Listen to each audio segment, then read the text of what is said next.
Brahmacaloka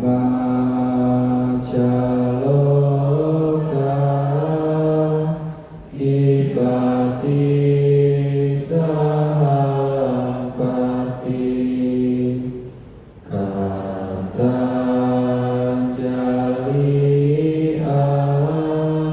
Adiwara Ayacata Sakti Dasata Paraja Kacantika Desetu Dhamma Anukampi Mangkajam.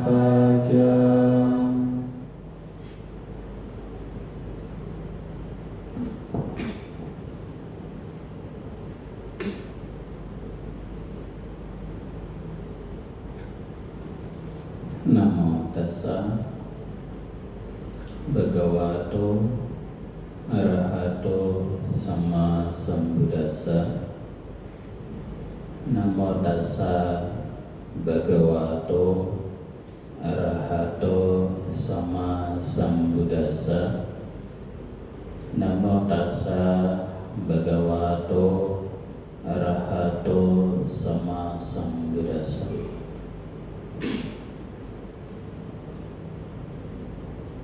Pada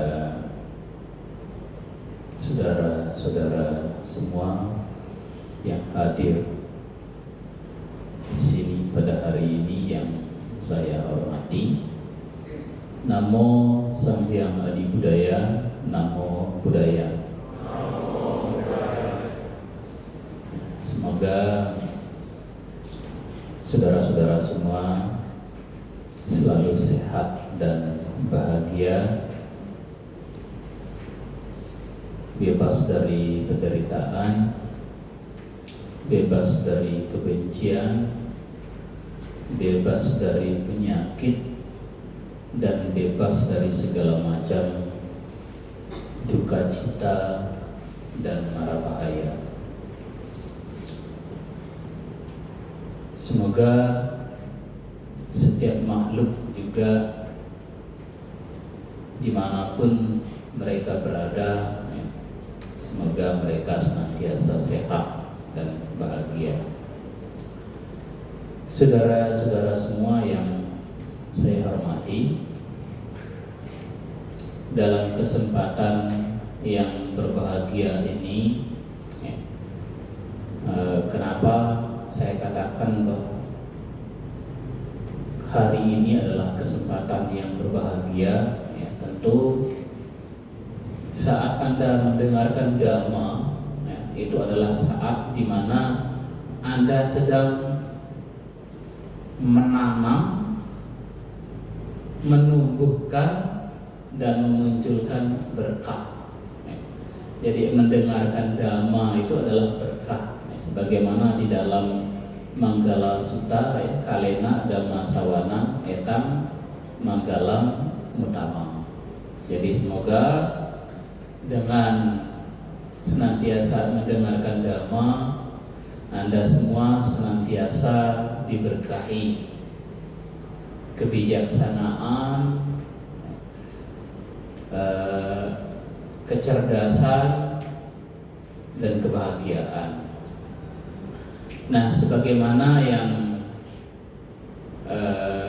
disampaikan oleh Romo bahwa hari ini, dalam kesempatan yang baik ini kita akan membahas Dhamma, yaitu tentang hal-hal yang paling diinginkan di dalam kehidupan ini, terutama oleh umat perumah tangga seperti saudara-saudara semua.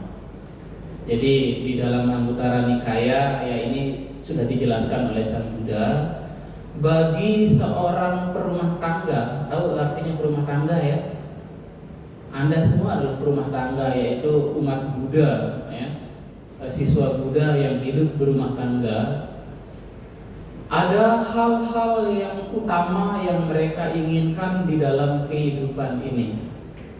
Ya. Saya tahu mungkin di antara Anda yang hadir di sini, ya Anda punya prioritasnya masing-masing.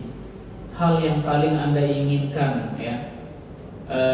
Masing-masing orang berbeda-beda. Tetapi secara general, secara umum, Sang Buddha menjelaskan di dunia ini ada 4 hal utama yang paling diinginkan oleh umat berumah tangga di dalam kehidupannya.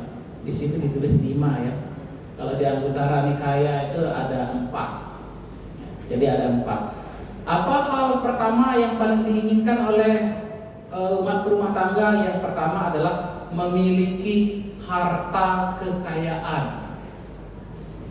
Saudara-saudara semua, apakah di dalam kehidupan ini punya cita-cita, punya hasrat untuk memiliki harta kekayaan? Hah? Anda ingin kaya enggak? Iya, Anda ingin kaya. Semua ingin kaya ya. Jadi itu oleh Sang Buddha katakan sebagai hal pertama yang paling diinginkan oleh manusia di dalam kehidupannya, yaitu ingin memperoleh harta kekayaan atau menjadi orang kaya. Ya, karena di dalam salah satu doktrin ajaran Buddha juga kekayaan itu adalah sumber kebahagiaan.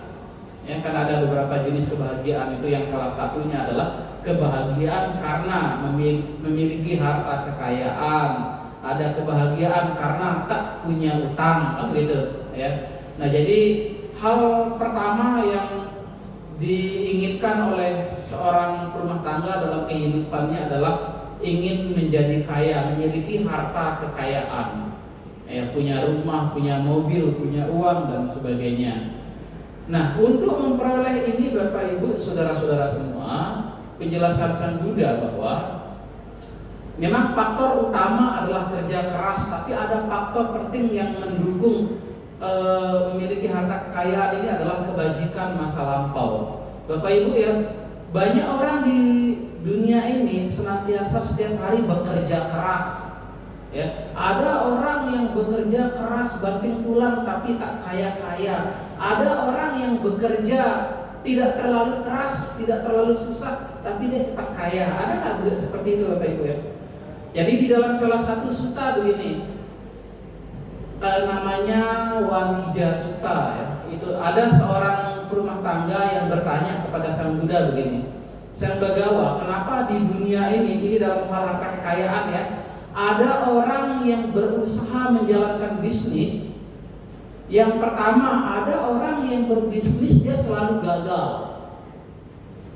Yang kedua, ada orang yang melakukan bisnis, dia dapat keuntungan, tapi keuntungannya tidak sesuai harapan. Ya, tahu maksudnya ya? Misalnya Anda mengharapkan untungnya cepet tiau, dapatnya cuma gocap tiau. Anda punya keuntungan tapi tak sesuai harapan. Lalu yang ketiga, ada orang yang berbisnis mengharapkan keuntungan dan keuntungannya sesuai harapan. Ya, Anda berharap segini, dapatnya sesuai dengan harapan. Lalu yang keempat, ada orang yang berbisnis, dia memperoleh keuntungan melebihi harapan. Ya, dia mungkin berharap dapat keuntungan cepet tiau, tapi yang dia dapat nopek tiau, sapek tiau. Jadi mereka memperoleh keuntungan melebihi harapan. Nah, satu faktor pendukung yang sangat penting dalam hal ini adalah kebajikan masa lampau. Jadi oleh Sang Buddha jelaskan begini, kenapa ada orang di dalam kehidupan ini ketika berbisnis dia selalu gagal? Ya, karena di kehidupan lampau ada cerita, ada kisah yang dikasihkan oleh Sang Buddha adalah ada seorang yang berjanji kepada seorang samana atau brahmana ingin memberikan sesuatu. Ya, dia berjanji kepada samana dan brahmana untuk memberi sesuatu. Tetapi dia tak pernah menepati janjinya, tak pernah memberikan apapun yang dia janjikan kepada para samana dan brahmana ini sampai dia meninggal. Nah itulah sebabnya, karena sebab karma itulah saat dalam kehidupan ini ketika dia berbisnis apapun, ya menjalankan usaha dan bisnis apapun dia selalu gagal. Makanya Bapak Ibu kalau punya janji sama orang harus ditepati ya. Karena itu penyebab kegagalan dalam kehidupan kita salah satunya itu ya. Di kehidupan lampau Anda punya aspirasi, Anda punya aditana, Anda punya pawarana, Anda punya keinginan, tekad ya. Oh nanti saya mau memberikan ini tapi nggak diberikan, nggak ditepati. Nah itulah sebabnya kenapa orang berusaha selalu gagal. Sampai di sini Pak maksudnya ya. Nah jadi Anda kalau tidak ingin gagal di dalam kehidupan ini dan kehidupan berikutnya, ketika Anda punya niat, Anda punya janji ya, atau Anda punya hutang, lunasi segera ya. Jangan, biasanya kalau orang ngutang kan begitu, waktu ngutang janjinya sekota Batang, bahkan sekepri mungkin, tapi giliran ditagih alasannya melebihi alasannya se-Indonesia ya.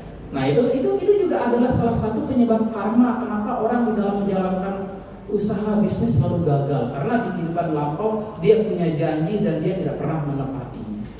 Ya kalau di dalam bahasa kitab sucinya begitu, dia berjanji kepada seorang, ingin memberi berdana kepada seorang samana dan brahmana, tapi tak pernah ditepati sampai dia meninggal, sampai di akhir kehidupannya. Itulah sebabnya di dalam kehidupan ini selalu gagal ya. Lalu yang kedua, ada orang yang berusaha, berbisnis, dia memang dapat keuntungan, tapi keuntungannya tak sesuai harapan. Nah kenapa bisa demikian? Itu disebabkan karena masa lampau dia berjanji kepada seorang samana dan brahmana, berjanji memberikan sesuatu ya, tetapi dia memberikan tidak sesuai dengan yang dia janjikan. Katakanlah misalnya dia berjanji memberikan kain sutra, tapi yang dia berikan kain biasa saja. Atau mungkin dia berjanji ada pembangunan wihara, dia berjanji dana 50 juta, ternyata dia hanya berdana 10 juta dan sebagainya. Jadi dia berjanji memberikan sesuatu, tapi dia memberikan sesuatu tidak sesuai dengan apa yang dia janjikan, tidak sebesar apa yang dia janjikan. Dia berjanji 50, yang diberi 10 atau 20. Nah itulah sebabnya di kehidupan ini karma dari perbuatan semacam itu membuat orang ketika berbisnis, berusaha, dia selalu mendapatkan hasil tak sesuai harapan. Ada hasilnya tapi tak sesuai harapan, kalau bahasa sederhana sekarang tak seberapa. Sampai di sini bisa dipahami ya. Kalau yang pertama tadi selalu gagal karena dia nggak pernah tepati janji. Kalau yang kedua ini dia tepati janjinya, tetapi tak sesuai dengan apa yang dia janjikan, apa yang dia pawarana, apa yang dia tekadkan. Dia berjanji sumbang 1 juta, ternyata dia cuma sumbang 500.000, ya. Sering seperti itu. Nah itulah sebabnya ketika di dalam kehidupan ini hasil karma dari tindakan-tindakan semacam itu membuat orang ketika berbisnis hasilnya tak pernah memuaskan, tak pernah sesuai harapan. Lalu yang ke berapa sekarang? 3 ya. Ada orang yang menjalankan bisnis apapun hasilnya selalu sesuai harapan ya. Berarti Anda sudah bisa bayangkan ya. Kenapa? Sebab karena masa lampaunya apa? Dia berjanji kepada seorang samana dan brahmana memberikan sesuatu, dan dia benar-benar menepati janjinya sesuai dengan apa yang dia katakan. Ya. Begitu. Sehingga karma baiknya berbuah dengan bentuk setiap usaha yang dia lakukan, setiap bisnis yang dia lakukan. Anda semua kan saya pikir calon-calon bisnis ya. Jadi ini prinsip karma ini perlu Anda renungkan, perlu Anda pahami ya. Jadi karena dia selalu menepati janji, berbuat sesuai dengan apa yang dia katakan ketika dia berbisnis ya, berusaha menjalankan usaha apapun hasilnya sesuai harapan. sesuai ekspektasi. Dia berharap dapat untung cepek tiau, dapatnya memang cepek tiau. Ya. Nah, lalu yang kelima, empat ya.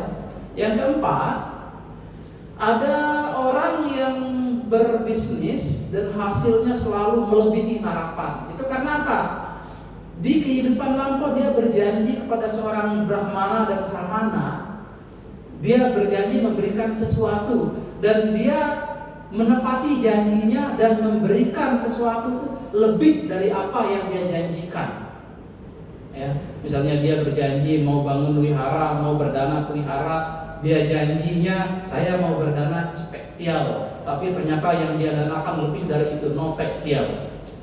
Jadi dia berbuat baik melebihi dari apa yang dia janjikan. Nah, itulah sebabnya di kehidupan sekarang ketika dia melaksanakan bisnis, melakukan pekerjaan, mengumpulkan harta kekayaan, hasilnya melebihi harapan.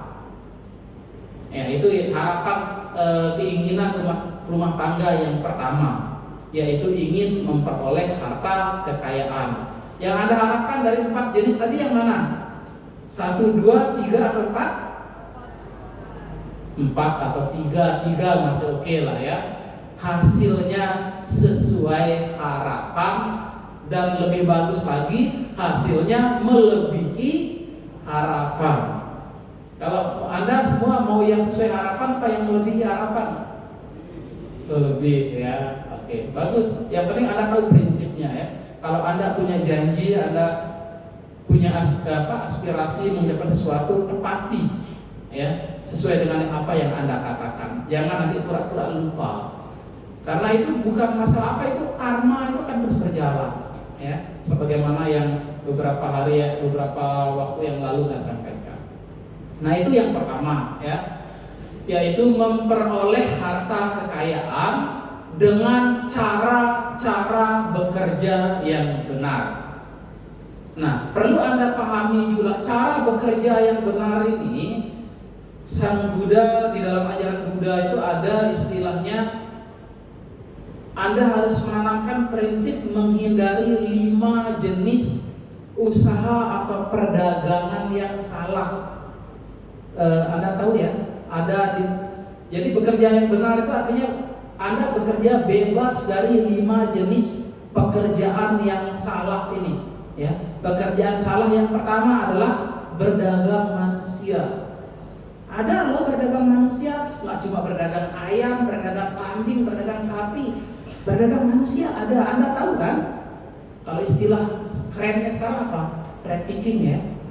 Ada di Myanmar, di Filipina, banyak imigran mereka diperdagangkan. Ya, bahkan di tempat kita mungkin tanpa kita ketahui mungkin itu ada. Ya. Jadi berdagang manusia itu adalah disebut dengan mata pencaharian yang tidak benar. Lalu yang kedua, berdagang senjata yang dapat menimbulkan bahaya, yang dapat menimbulkan melenyapkan nyawa makhluk hidup.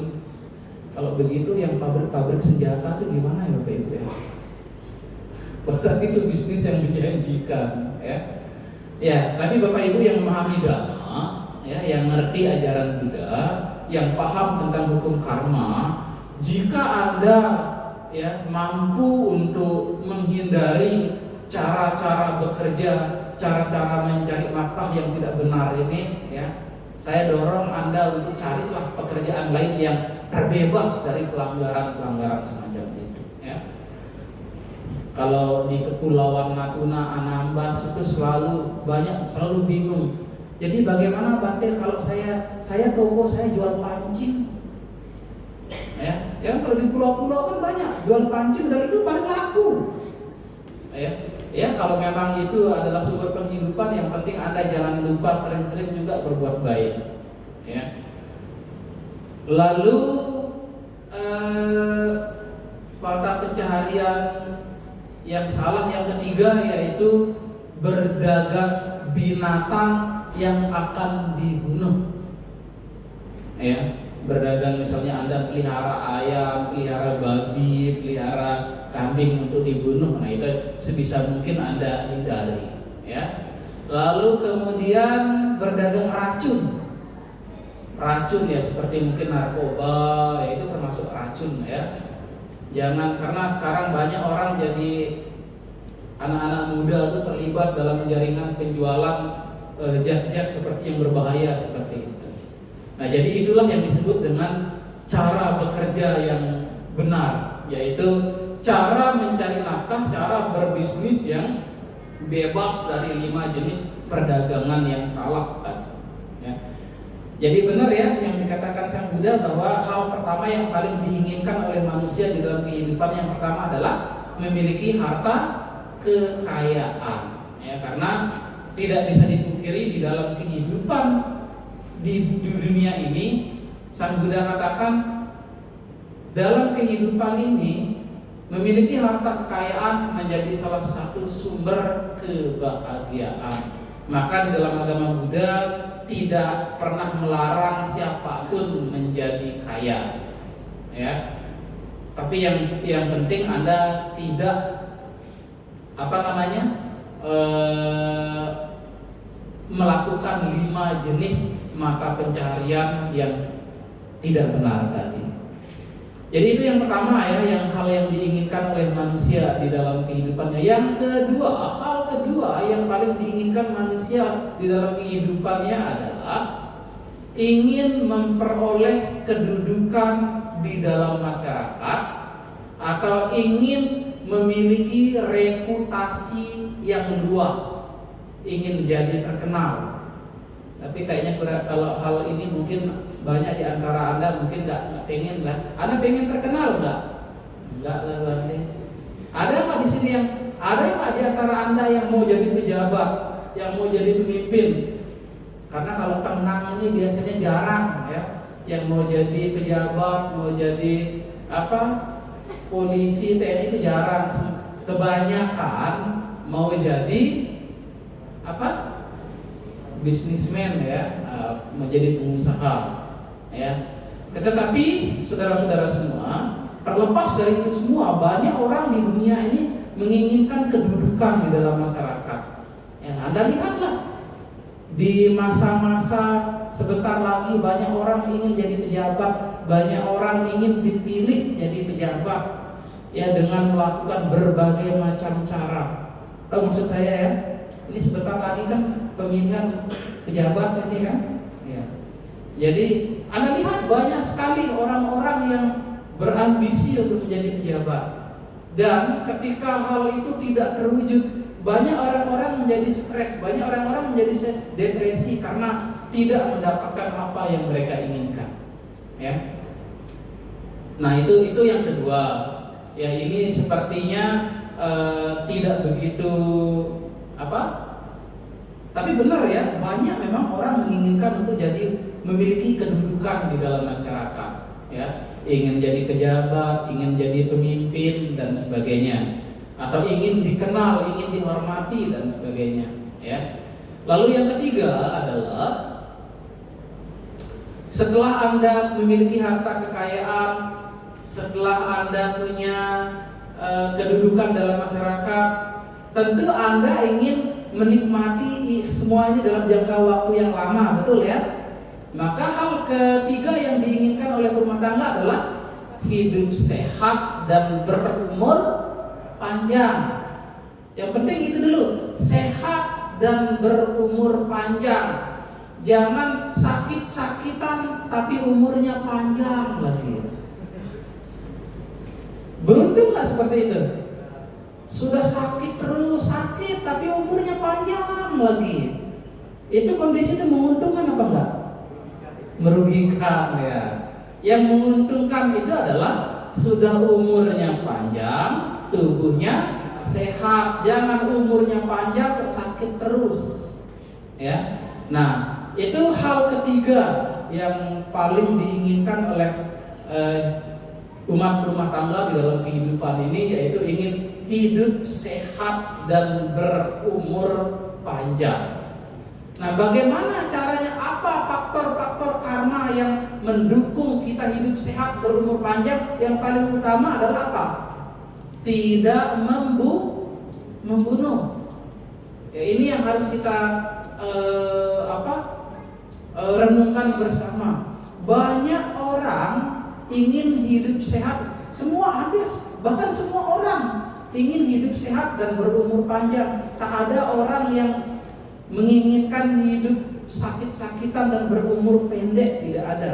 Apalagi tadi sudah punya harta kekayaan, ya, sudah memiliki reputasi, memiliki kedudukan. Tentu Anda ingin menikmati kondisi ini dalam jangka waktu yang lama dengan memiliki umur yang panjang. Maka di dalam ajaran Buddha, untuk mendukung keinginan, harapan hidup sehat dan berumur panjang ini, yang pertama adalah Anda benar-benar jalankan sila tidak membunuh. Ya, karena kalau seseorang cenderung terlibat di dalam tindakan pembunuhan, maka Anda tahu kan, di dalam doktrin ajaran Buddha itu akibat dari pembunuhan yang paling utama, yang pertama apa? Umurnya pendek. Maka kalau Anda ingin berumur panjang, hindari pembunuhan. Akibat yang kedua dari pembunuhan apa? Hidup berpenyakitan. Ya, masih muda, masih umur 10 tahun sudah sakit-sakitan. Sakitnya nggak main-main lagi. Ya. Yaitu ada hubungan karma masa lampau, ya. Mungkin kita sering menyakiti makhluk hidup, menyiksa makhluk hidup, membunuh makhluk hidup dan sebagainya, ya. Jadi akibat yang ketiga dari pembunuhan apa? Selalu dalam ketakutan. Ya, kalau orang yang pernah melakukan pembunuhan makhluk hidup, ya, dia gampang, ya, punya kecenderungan selalu di dalam ketakutan. Lalu yang keberapa sekarang? Yang keempat, akibatnya saat mau meninggal hatinya selalu gelisah, tidak tenang. Ya, Anda tahu prinsipnya, rumusnya. Kalau seseorang menjelang mau akan meninggal, hatinya diliputi ketakutan, kegelisahan, kecemasan, di detik berikutnya mereka akan terlahir di alam-alam kehidupan yang tidak menyenangkan. Ya, itu akibat dari pembunuhan hidup. Saat meninggal hatinya tidak tenang, ya, diliputi ketakutan, kecemasan, kegelisahan. Dan yang kelima, setelah meninggal akan terlahir di alam-alam kehidupan yang tidak menyenangkan. Alam kehidupan yang tidak menyenangkan, sebagaimana yang saya jelaskan kemarin, ada berapa? Ada 4. Ya, alam neraka, alam peta, alam asura, dan binatang. Ya. Jadi itu, ya. Jadi kenapa banyak orang sekarang sering sakit-sakitan, dari umur muda sudah sakit, umurnya juga pendek, ya, itu karena ada sebab-sebab karena masa lampau yang berhubungan dengan pembunuhan makhluk hidup ini. Maka bahkan sebagaimana yang dijelaskan di dalam Aganya Sutta, Bapak Ibu, ya, saat kemerosotan moral terjadi, pembunuhan hal biasa, kan umur orang cuma 10 tahun loh, ya. Jadi baru 5 tahun lah beliau, ya, baru 4 tahun kau beliau, karena memang umur orang pada ketika hal itu terjadi, ya, umur orang rata-rata hanya 10 tahun, ya. Nah, jadi ada sekelompok orang yang menyadari bahwa dia berusaha untuk tidak membunuh. Ya, jadi dia mengajarkan kepada keluarganya, kamu jangan membunuh, jangan. Nah, mereka tidak membunuh, ternyata lambat laun umur mereka lebih panjang. Dan itu dilihat oleh orang sekelilingnya, kok mereka umurnya panjang, ya, kenapa? Ditanya, kenapa kamu umurmu panjang? Jadi dia jelaskan, kami tidak membunuh, menghindari pembunuhan, tidak menyiksa makhluk hidup, tidak membunuh makhluk hidup, tidak menganiaya makhluk hidup. Nah, kemudian perilaku ini ditiru terus. Lah, semakin ditiru, orang-orang menjadi semakin berumur panjang. Ya, nah itulah sebabnya dari sutta, itu sebabnya kenapa dalam Pancasila Buddhis yang pertama diajarkan adalah untuk tidak membunuh. Ya. Itu supaya apa? Supaya kita harapan yang ketiga ini bisa kita wujudkan, yaitu hidup sehat dan berumur panjang. Nah, namun di salah satu sutta yang lain Sang Buddha menjelaskan untuk hidup sehat dan berumur panjang itu ada 4 hal yang mempengaruhinya. Ya, yang mempengaruhi hidup sehat dan berumur ada 4 hal. Yang pertama namanya kubalinka ahara. Kubalinka ahara itu artinya makanan yang kita konsumsi setiap harinya. Itu menentukan kita sehat dan berumur panjang. Yang pertama ya, namanya kubalinka ahara, yaitu makanan yang kita makan setiap harinya, termasuk pola-pola makan kita dan pola-pola hidup kita. Artinya, kalau setiap hari Anda makannya loncong jip, loncong cia, ya sudah, tubuh kita akan gampang berpenyakitan. Apalagi zaman sekarang ya, banyak orang terkena penyakit dari faktor makanan. Sebaliknya, kalau Anda makan dengan pola yang baik, makan makanan yang baik, makan makanan yang sehat, maka tubuh Anda akan menjadi sehat dan umur menjadi panjang. Itu yang pertama. Tapi makanan bukan satu-satunya di dalam sutta. Saya lupa nama suttanya apa, ada 4 ya. Jadi ya, umur sehat dan umur panjang yang pertama ditentukan oleh makanan, namanya kubalinka ahara. Yang kedua adalah cetana, niat-niat yang terus-menerus kita munculkan di dalam batin kita setiap harinya. Kalau setiap harinya batin kita diliputi oleh kebencian, kemarahan, ya, rasa dendam, nah itu akan memperpendek umur kita, Bapak Ibu. Ya, niat-niat yang buruk seperti itu, niat-niat jahat, ya, yang diliputi oleh kebencian, kemarahan, rasa dendam, keserakahan, iri hati itu akan mempengaruhi fisik kita. Apa pengaruhnya? Saat kita sedang marah, saat kita sedang emosi, saraf-saraf tubuh kita itu banyak putus dan sel-sel tubuh kita banyak yang rusak. Nah, itulah sebabnya kenapa banyak orang bilang orang yang suka marah cepat lau, cepat tua. Ya, karena setiap orang marah itu, sekali kita marah, sel-sel tubuh kita itu banyak sekali yang rusak. Saraf-saraf tubuh kita banyak yang putus. Ya, dan itu menyebabkan proses penuaan lebih cepat. Ya, jadi itu niat ya. Jadi kalau niat kita, sebaliknya kalau niat kita terus-menerus diliputi oleh cinta kasih, ya, belas kasih, kesabaran, kebijaksanaan, ya, maka niat-niat yang dipenuhi oleh aspek-aspek batin yang baik ini akan mempengaruhi fisik kita, akan membuat tubuh jasmani kita bekerja secara normal, akan membuat 4 unsur utama tubuh kita menjadi normal. Apa 4 unsur utama dalam tubuh kita? Mahabhuta itu unsur tanah, air, udara, dan panas, ya, api atau panas gitu, ya. Dia akan bekerja secara normal.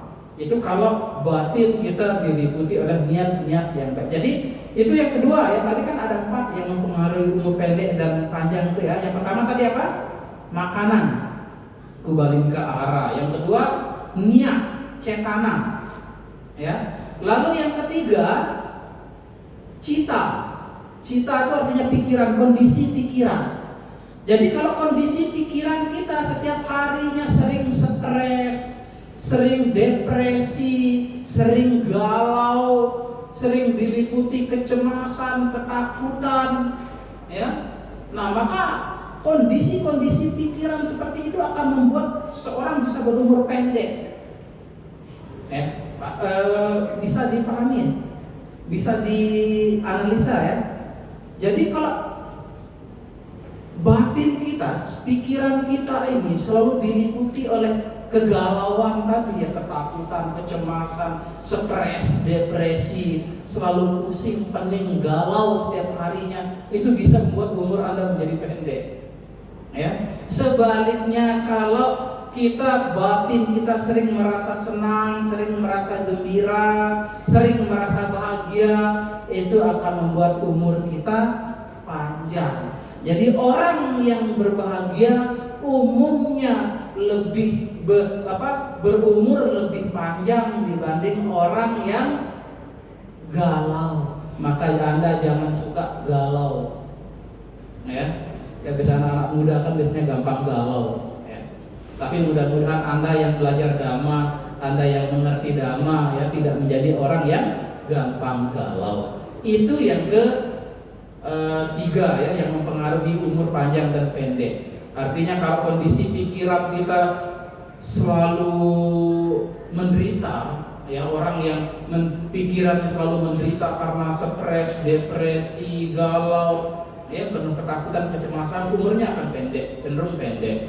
Kalau orang yang batinnya senantiasa bahagia, gembira, ya, maka ciptakanlah terus-menerus kebahagiaan setiap harinya, karena kebahagiaan akan salah satu faktor yang mempengaruhi umur kita menjadi panjang. Dan yang keempat yang mempengaruhi umur panjang dan pendek adalah karma, yaitu perbuatan-perbuatan yang kita lakukan setiap harinya.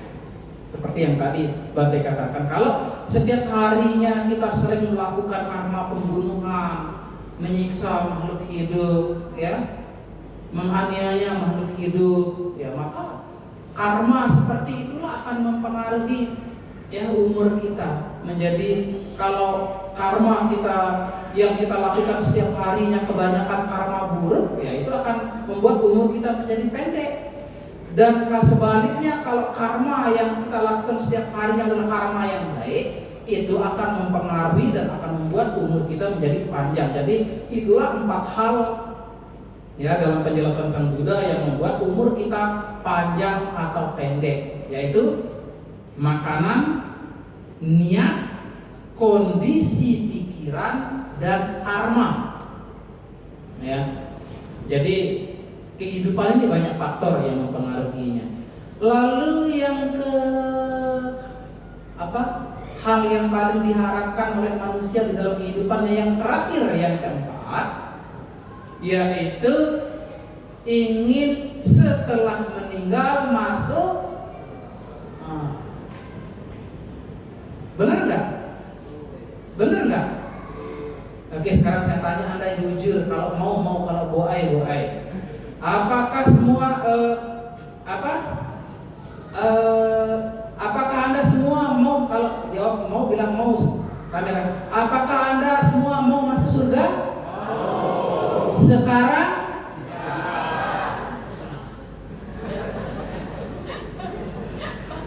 Ketahuan Anda takut mati.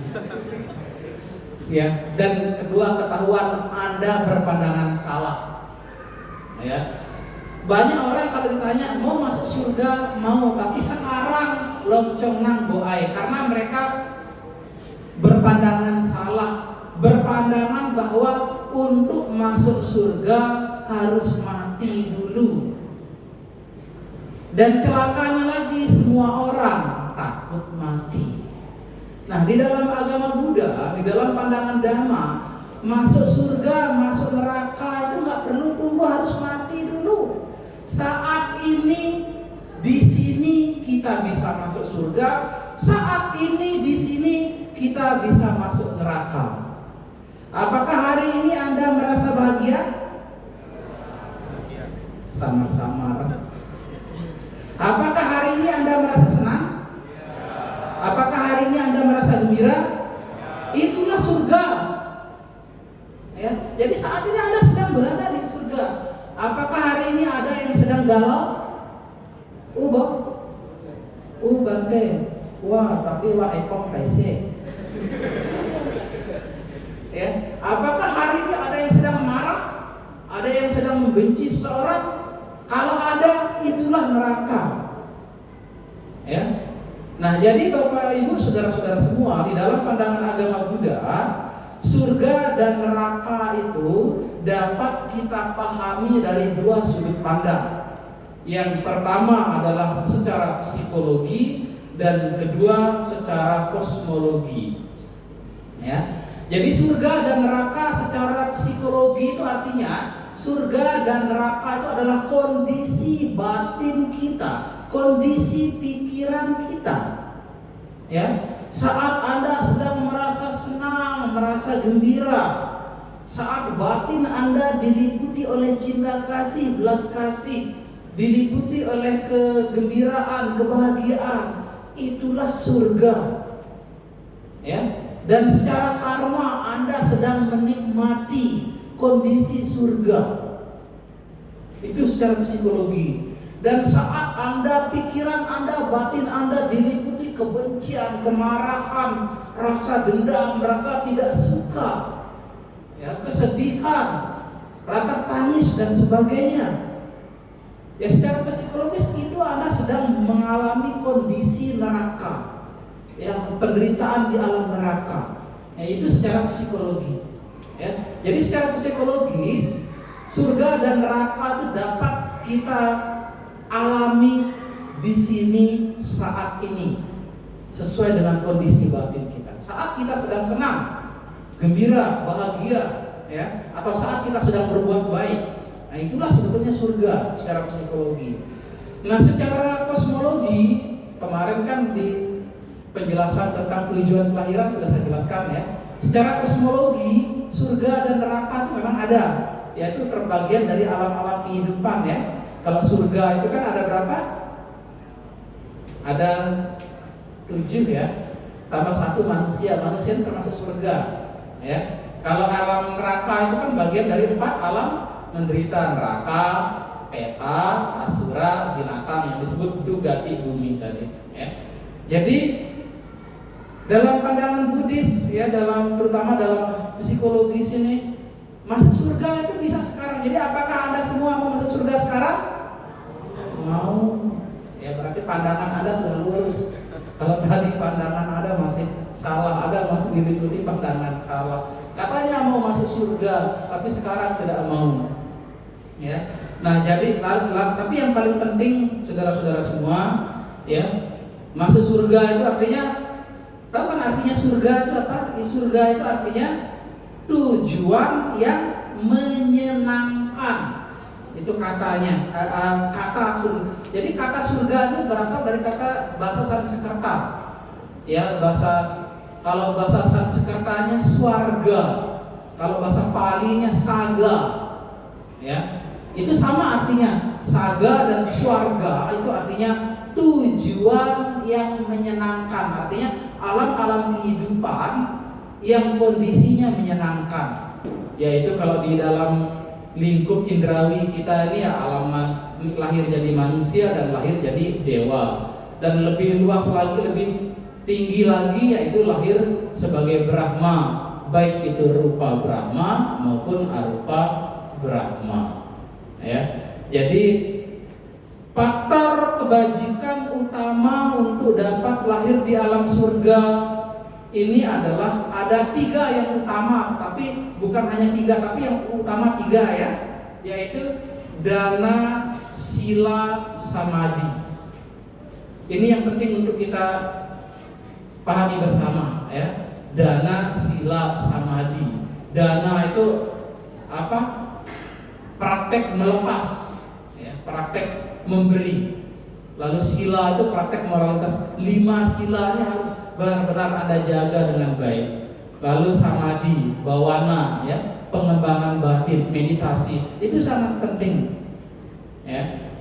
Nah, ini faktor kebajikan utama untuk bisa lahir di alam surga. Jadi itulah yang Sang Buddha katakan sebagai 4 hal yang paling diharapkan dan paling diinginkan oleh umat perumah tangga di dalam kehidupannya. Yang pertama tadi ada masih ingat? Yang pertama adalah ingin memperoleh harta kekayaan, ya. Lalu yang kedua ingin memperoleh kedudukan di dalam masyarakat atau ingin memiliki reputasi di dalam masyarakat. Yang ketiga ingin hidup sehat dan berumur panjang. Jadi untuk mengkondisikan itu Anda tahu caranya tadi kan. Kalau ingin hidup sehat berumur panjang itu hindari pembunuhan. Terus 4 faktor tadi Anda harus kondisikan, ya. Lalu dan yang keempat, yang terakhir adalah ingin setelah meninggal masuk surga. Jadi mudah-mudahan saudara-saudara semua mudah-mudahan keempat harapan-harapan yang paling diinginkan ini semuanya menjadi milik Anda, ya. Sadu. Jadi dengan demikian, ya, saya akhiri pesan Dhamma pada pagi hari ini. Sekali lagi, semoga Anda semua senantiasa bahagia, lebih bahagia, dan semakin bahagia. Sadu. Namo Sanghyang Adi Budaya. Namo Buddhaya.